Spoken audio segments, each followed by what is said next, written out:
అందరికీ నమస్కారం. ఈరోజు మనం మార్కు సువార్తలోని ఒక చాలా ఆసక్తికరమైన అధ్యాయంలోకి వెళ్దాం. అధ్యాయం 7.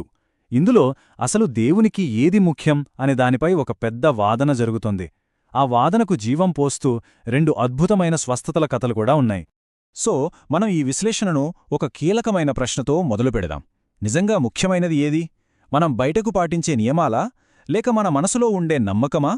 ఈ ప్రశ్న మనల్ని నేరుగా ఈ అధ్యాయంలోని ప్రధాన సంఘర్షణలోకి తీసుకువెళ్తుంది. సరే, ఇక కథలోకి వెళ్తే మొదటి ఘట్టం చూద్దాం. ఇక్కడ ఒక మామూలు భోజన సమయం.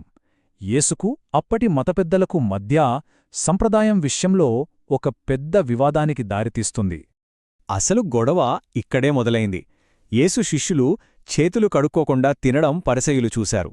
వాళ్ల దృష్టిలో ఇది కేవలం శుభ్రతకు సంబంధించిన విషయం కాదు, అది దేవునికి దగ్గరగా ఉండటానికి పాటించాల్సిన ఒక పవిత్రమైన ఆచారం.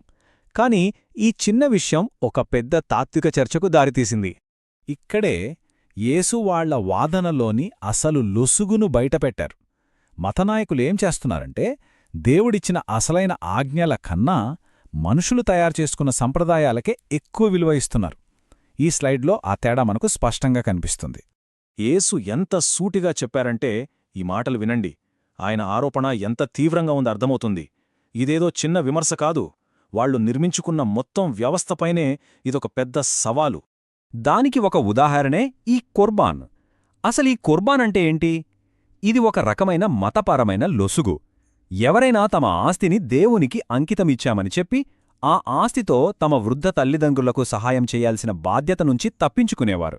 అంటే దేవుడి పేరు చెప్పి దేవుడిచ్చిన ఆజ్ఞనే మీరడమన్నమాట. సరే, ఈ సంప్రదాయాల గొడవ నుండి యేసు అసలు విషయానికి వస్తున్నారు. అదే పవిత్రత యొక్క అసలైన అర్థమేంటి అని. ఇక్కడ్నుంచి కథ మరో మలుపు తీసుకుంటుంది. ఇది చాలా కీలకమైన పాయింట్. యేసు ఏమంటున్నారంటే, మనల్ని అపవిత్రపరిచేది బయటనుంచి వచ్చేది కాదు, మన లోపల్నుంచే వస్తుంది అని. ఈ ఒక్క మాటతో ఆయన ఆనాటి మతవిశ్వాసాలను తలకిందులు చేశారు. దృష్టిని బయట ఆచారాలనుంచి లోపల మనస్సు వైపు మళ్లించారు. అయితే లోపల్నుంచి వచ్చేవి ఏవి అని యేసు కొన్ని ఉదాహరణలు కూడా ఇచ్చారు. చూడండి, ఈ జాబితాలో ఉన్నవన్నీ మన హృదయం నుంచి, మన ఆలోచనల నుంచి పుడతాయి. అంటే అసలు సమస్య మనం తినే తిండిలోనో కడుక్కోని చేతుల్లోనో లేదు, మన మనసులో, మన ఉద్దేశాల్లో ఉంది. సరే, ఈ బోధనంతా బాగానే ఉంది. కాని నిజ జీవితంలో దీని అర్థమేంటి? దానికొక అద్భుతమైన ఉదాహరణ ఈ సురోఫెనేకాయ్ స్త్రీ కథ. సమాజంలో బయటి వ్యక్తిగా చూడబడినప్పటికీ ఆమె విశ్వాసం యేసు చెప్పినదానికి నిలువుటద్దంలా నిలుస్తుంది. ఈ ఘట్టం యొక్క నేపథ్యం చూద్దాం.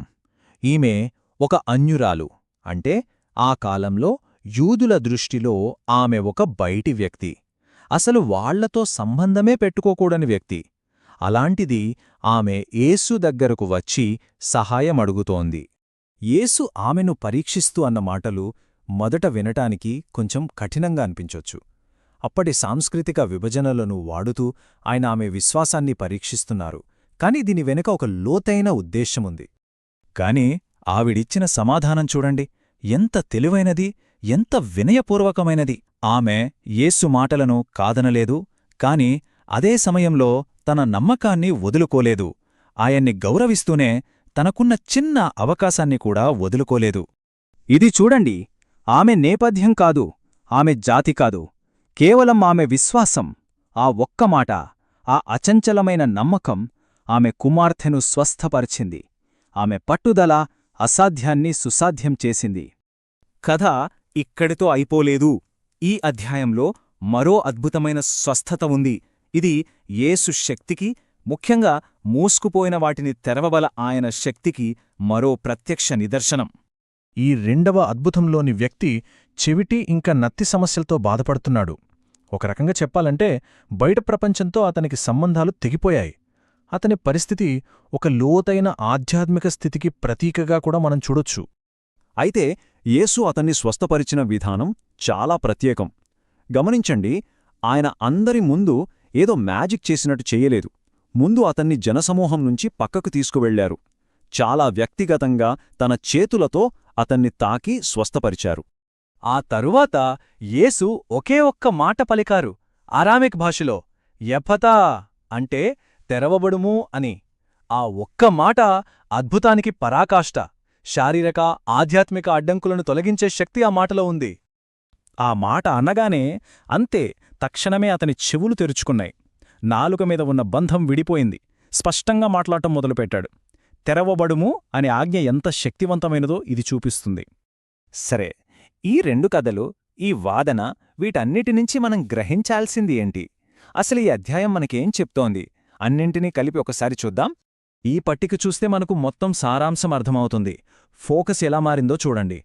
బయట ఆచారాల నుంచి లోపల మనసు వైపు, మనుషుల సంప్రదాయాల నుంచి దేవుని ఆజ్ఞల వైపు, వేరుచేయడం నుంచి అందరినీ కలుపుకోవడం వైపు ఈ మార్పు చాలా స్పష్టంగా కనిపిస్తుంది. చివరిగా ఒక ప్రశ్నతో ముగిద్దాం. మనం కూడా ఎన్నో నియమాలు, ఆచారాల మధ్య బతుకుతున్నాం. ఈ హడావిడిలో అసలు దేనికి ప్రాధాన్యతివ్వాలో మనం గుర్తిస్తున్నామా? ఏది నిజంగా ముఖ్యమో ఆలోచిస్తున్నామా? ఇది మనం మనసు పెట్టి ఆలోచించుకోవాల్సిన విషయం.